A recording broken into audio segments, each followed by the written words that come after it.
ओम शांति। 27 मार्च 2023 बाबा के महावाक्य। मीठे बच्चे, बाप समान निडर बनो। अपनी अवस्था साक्षी रख सदा हर्षित रहो। याद में रहने से ही अंतमति सो गति होगी।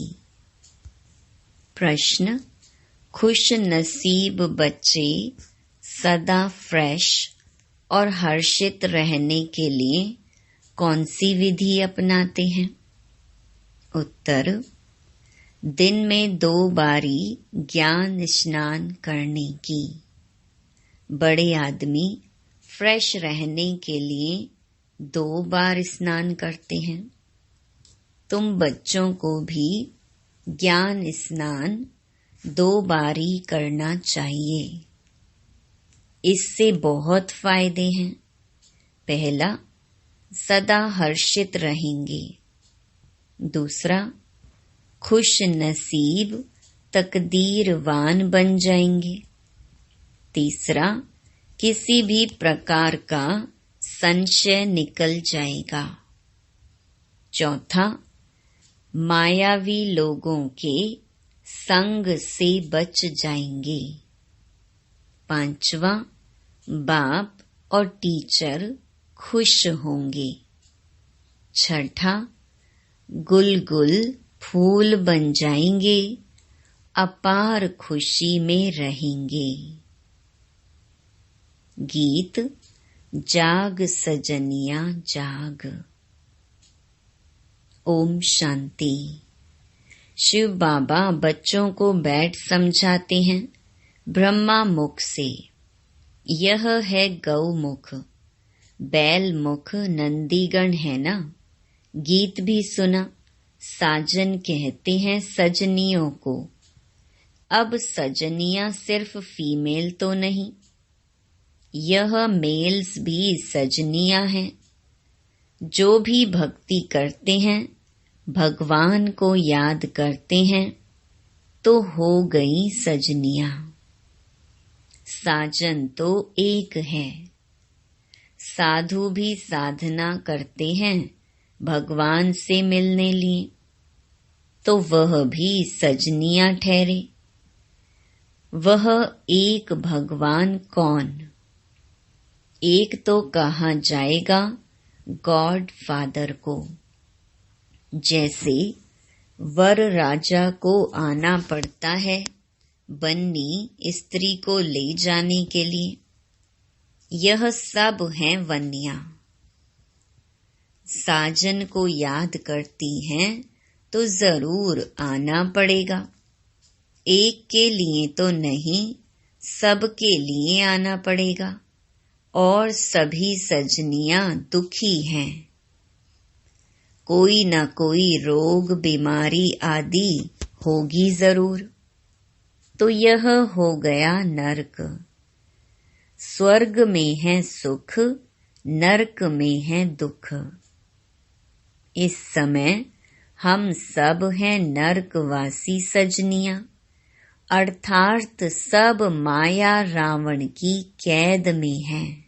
बेहद का बाप बेहद की बातें ही समझाएंगे। सारी दुनिया कैद में है, इसको दुख धाम कहा जाता है। धाम अर्थात रहने की जगह। कलयुग में है दुख, सतयुग में है सुख। दैवी संप्रदाय, आसुरी संप्रदाय, यह है गीता के भगवान शिव के महावाक्य। वह खुद कहते हैं, सजनियां अब नवयुग आया। यह पुरानी दुनिया है। साजन कहते हैं अब जागो। अब नया युग सतयुग आता है। गीता से स्वर्ग स्थापन किया था, गीता भारत के देवी देवता धर्म का शास्त्र है। जो देवता धर्म अब प्राय लोप हो गया है। प्राय अर्थात बाकी आटे में नमक जाकर रहा है। चित्र हैं लेकिन अपने को कोई भी देवता नहीं मानते। ये भूल गए हैं कि सतयुग में देवी देवता धर्म था, जिसको ही स्वर्ग कहा जाता है। जब लक्ष्मी नारायण का राज्य होगा तब वह ऐसे नहीं कहेंगे कि अब स्वर्ग है। फिर तो यह भी समझें कि नरक होना है। ये सब राज हम अभी जानते हैं। 5000 वर्ष पहले स्वर्ग था, अब नरक है। देवी देवता धर्म की टांग टूटी हुई है। ये बातें और कोई गीता सुनाने वाला बता न सके। सर्वशास्त्रमयी शिरोमणि गीता है। गीता का भगवान ही गीता द्वारा भारत को स्वर्ग बनाते हैं। फिर आधा कल्प वहाँ गीता की दरकार नहीं, वहाँ तो प्रालब्ध है। बाबा खुद कहते हैं ये ज्ञान प्राय लोप हो जाता है। अभी लोप है ना, हम रोज नई नई बातें सुनते हैं। वह तो 18 अध्याय सुनते आए हैं, उसको नया कौन कहेंगे। पूरे 18 अध्याय लिख दिए हैं। यहाँ तो हम पढ़ते रहते हैं, योग लगाते रहते हैं, इसमें भी टाइम लगता है। ज्ञान और योग दोनों भाई बहन हैं। बाबा कहते हैं ध्यान से ज्ञान श्रेष्ठ है, क्योंकि उससे ही तुम जीवन मुक्ति पा सकेंगे। ऐसा कोई कह न सके कि हमको साक्षात्कार हो तो पुरुषार्थ करें। सामने श्री कृष्ण का चित्र देख रहे हैं, ऐसे प्रिंस प्रिंसेस बनेंगे। फिर जो चाहे सो बनो। प्रिंस प्रिंसेस बनते हैं, यह तो मानना चाहिए ना। अब नवयुग आ रहा है, जहाँ जीत वहाँ जाकर प्रिंस पने का जन्म लेंगे। रतन जड़ित मुरली भी होगी, ये निशानी है। श्री कृष्ण को भी मुरली दिखाते हैं, क्योंकि सहजादा है ना। बाकी वहाँ ज्ञान की कोई बात नहीं। ज्ञान का सागर तो एक शिव बाबा है। वह बाबा कहते हैं बच्चे, विनाश सामने खड़ा है। पिछाड़ी में मंत्र देने वाला कोई नहीं रहेगा। अंतमति सो गति गाई हुई है ना। अंत में मेरी याद रखेंगे तो गति मिल जाएगी। तुम आजकल करते आए हो। 2-4 इत्तेफाक दिखाऊंगा कि कैसे अचानक मनुष्य मरते हैं। उस समय मंत्र को याद कर नहीं सकेंगे। समझो अचानक छत गिर पड़ती है, उस समय याद कर सकेंगे। धरती हिलेगी, उस समय तो हाय हाय करने में लग जाएंगे। बहुत समय से प्रैक्टिस होगी तो फिर उस समय अवस्था हिलेगी नहीं। साक्षी हो हर्षित मुख बैठे रहेंगे। मनुष्य तो थोड़ा आवाज से डर के मारे भाग जाएंगे। तुम कभी भागेंगे नहीं, डरने की बात नहीं। जैसे बाबा निडर है, बच्चों को भी निडर बनना है। बाबा कहते, बच्चे अब नवयुग आ रहा है। अब अपने को इंश्योर कर दो। सारे भारत को तुम इंश्योर करते हो। बाप से ताकत लेकर भारत को तुम इंश्योर कर रहे हो। भारत हीरे जैसा बन जाएगा। फिर उसमें भी जितना जो लाइफ को इंश्योर करेगा, तन मन धन सब इंश्योर हो जाता है। बाबा कहते हैं ये ज्ञान प्रत्यक्ष फल देने वाला है। जैसे सुदामे का मिसाल है, झट महल देखे तो प्रत्यक्ष फल हुआ ना। प्रिंस प्रिंसेस का भी साक्षात्कार करते हैं।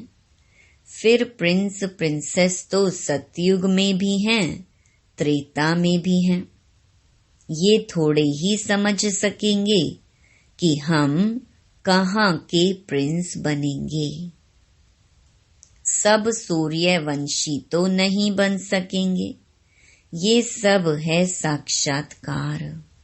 बाकी आत्मा कोई निकल कर जाती नहीं है। ये साक्षात्कार भी ड्रामा में नोंद है।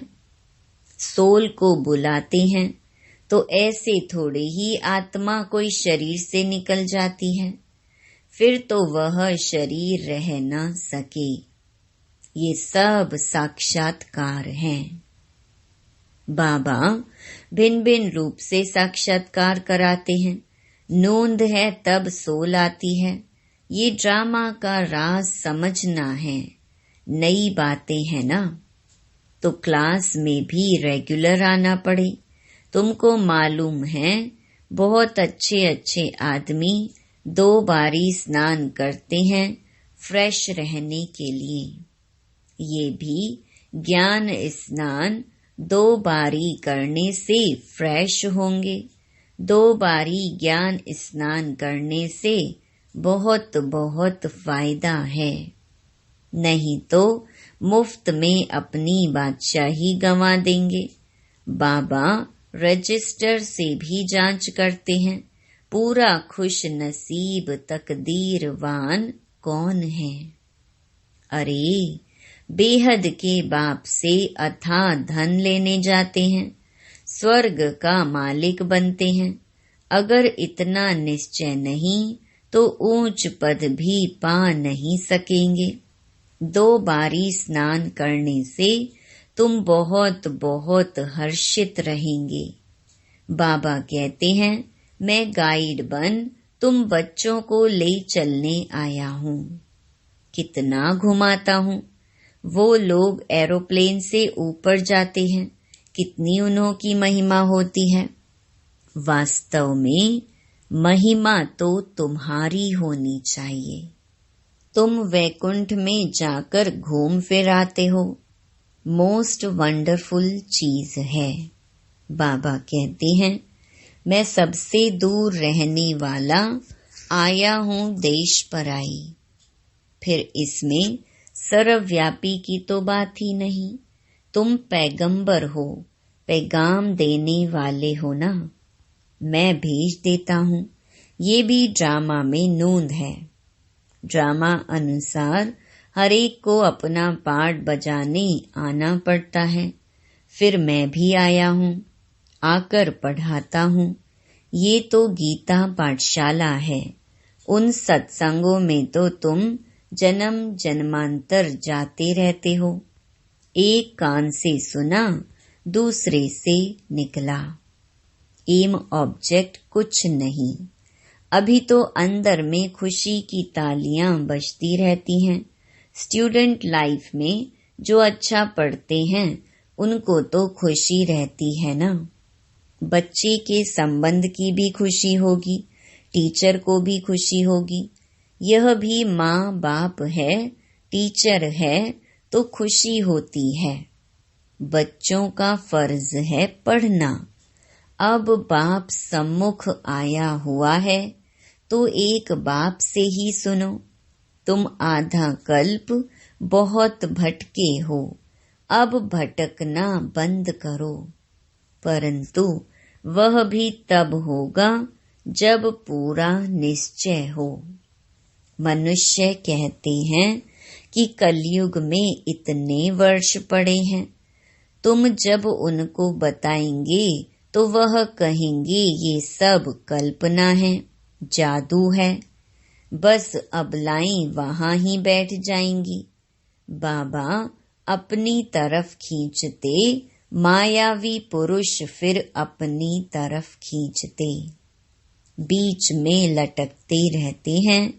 बाबा समझाते हैं, बच्चे जब तक 2 बारी ज्ञान स्नान नहीं किया है तब तक कुछ फायदा नहीं होगा। अरे कोई समय मुरली में ऐसी पॉइंट्स निकलती हैं जिससे ऐसा तीर लग जाएगा जो तुम्हारा संशय मिट जाएगा।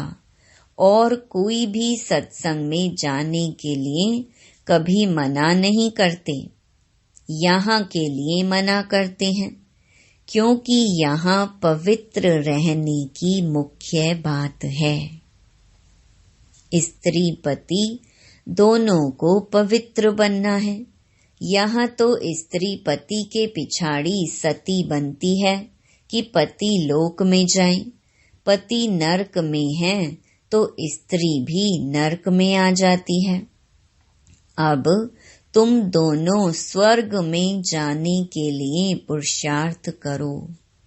अबलाओं पर कितने अत्याचार होते हैं। बच्चियां कहें हम शादी नहीं करेंगी, वह कहें शादी जरूर करनी है। बाबा कहते, बच्चियां इस अंतिम जन्म में शादी करने से मोह की जाल बढ़ती जाएगी। पति से मोह, फिर बच्चों में मोह, पियर घर ससुर घर में मोह। आज बच्चा जन्मा पार्टियां देंगे, कल बच्चा मर गया तो हाय दोष मचा देंगे। सतयुग में तो तुम बहुत खुश रहेंगे। बाप समझाते हैं, बच्चे घर घर को स्वर्ग बनाओ, चित्र रख दो, जो भी आए बोलो स्वर्ग के मालिक बनेंगे। आओ हम समझाएं। बाबा बहुत अच्छे अच्छे स्लोगन्स बताते हैं। 2 बारी स्नान करने से तुम बहुत गुलगुल बन जाएंगे, अपार खुशी रहेगी। कहा जाता है ईश्वर की महिमा अपरम अपार है, तो तुम्हारे खुशी की महिमा भी अपरम अपार हो जाएगी। गीता की महिमा भी अपरम अपार है। तुम कहेंगे गीता से हम स्वर्ग का मालिक बन रहे हैं। एक परमात्मा के सिवाय कोई ऐसे कहेंगे नहीं कि जाग सजनिया जाग, अब सतयुग आ रहा है। मैं क्षमा तुम्हारी जोत जगाने आया हूँ। ये दादा भी अभी पुरुषार्थी है। बाबा तुम्हें नए युग के लिए नई कहानी सुनाते हैं। कितना अच्छा गीत है। ये रास्ता ही नया है। वह लोग कहते शास्त्रों से ही भगवान का रास्ता मिलेगा, फिर कह देते सब ईश्वर ही ईश्वर हैं, उसकी ही महिमा है। हम तो दुनिया में आए हैं खुशी मनाने, कुछ भी खाओ पियो मौज करो। आत्मा पर लेप छेप नहीं लगता। अपनी गंदी तृष्णाएं पूरी करने के लिए आत्मा निर्लेप कह देते हैं। ऐसे के संग में कभी फंसना मत। तुम हो हंस। बाबा कहते तुमको बिल्कुल प्योर बनना है। विकार में जाना तो क्रिमिनल असॉल्ट है। भल मेरी बात अभी नहीं मानो, अभी स्वच्छ नहीं बनेंगे, मददगार नहीं बनेंगे, तो धर्मराज द्वारा बहुत सजाएं खानी पड़ेंगी। याद रख लेना, भगवान ने नया संसार दिखाया है। तुम नए संसार के मालिक बनने आए हो, तो अपने दिल से पूछो, हम सौतेले हैं या मातेले? शिव बाबा है दादा, ब्रह्मा है बाबा, हम हैं पोत्रे पोत्रियां। ये ईश्वरीय कुटुंब है। दादा याद नहीं पड़ेगा तो वर्षा कैसे लेंगे? इसलिए दादे को जरूर याद करना है।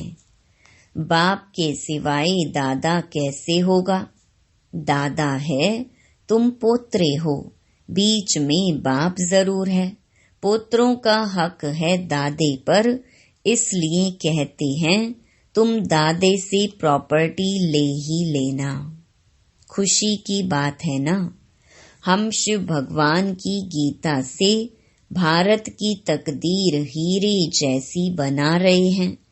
एक गीता ही हीरे जैसा बनाती है, बाकी सब कौड़ी तुल्य बना देते हैं। भारत की तकदीर को एकदम लकीर लग गई है। अब फिर बाप भारत की तकदीर जगाते हैं। मनुष्य गीता का छोटा लॉकेट बनाकर भी पहनते हैं, परंतु उसके महत्व को कोई नहीं जानते। यहाँ कायदे भी बड़े कड़े हैं। पवित्र ब्राह्मण जरूर बनना पड़े। ठगी से मम्मा बाबा नहीं कहना है। सच्चा बनेंगे तब ही नशा चढ़ेगा। हाफ कास्ट को नशा नहीं चढ़ेगा। भगवान भारत के पीछे दीवाना बना है कि हम भारत को फिर हीरे जैसा बनाऊंगा, तो भारत पर आशिक हुआ है ना। भारत को फिर से ऊंच बनाते हैं। आशिक माशूक के पिछाड़ी दीवाना होता है ना, तो भारत वासियों के पीछे कितना दीवाना है, कितना दूर से भागते हैं और फिर कितना बड़ा निरहंकारी है। अच्छा, मीठे मीठे सिकिलधे बच्चों प्रति मात पिता बाप दादा का याद प्यार और गुड मॉर्निंग। रूहानी बाप की रूहानी बच्चों को नमस्ते। धारणा के लिए मुख्य सार। पहला, बेहद के बाप से अथाह ज्ञान धन लेने के लिए 2 बारी ज्ञान स्नान करना है। पढ़ाई में रेगुलर जरूर बनना है। दूसरा, फुल कास्ट सच्चा पवित्र ब्राह्मण बनना है। बाप का मददगार बनना है। गंदी तृष्णा रखने वालों के संग में कभी नहीं फंसना है। वरदान, तन मन और दिल की स्वच्छता द्वारा साहिब को राजी करने वाले सच्चे होली हंस भव। स्वच्छता अर्थात मन वचन कर्म संबंध सब में पवित्रता। पवित्रता की निशानी सफेद रंग दिखाते हैं। आप होली हंस भी सफेद वस्त्रधारी साफ दिल अर्थात स्वच्छता स्वरूप हो। तन मन और दिल से सदा बेदाग अर्थात स्वच्छ हो। साफ मन व साफ दिल पर साहिब राजी होता है। उनकी सर्व मुरादें अर्थात कामनाएं पूरी होती हैं। हंस की विशेषता स्वच्छता है, इसलिए ब्राह्मण आत्माओं को होली हंस कहा जाता है। स्लोगन: जो इस समय सब कुछ सहन करते हैं वही सहनशाह बनते हैं। ओम शांति।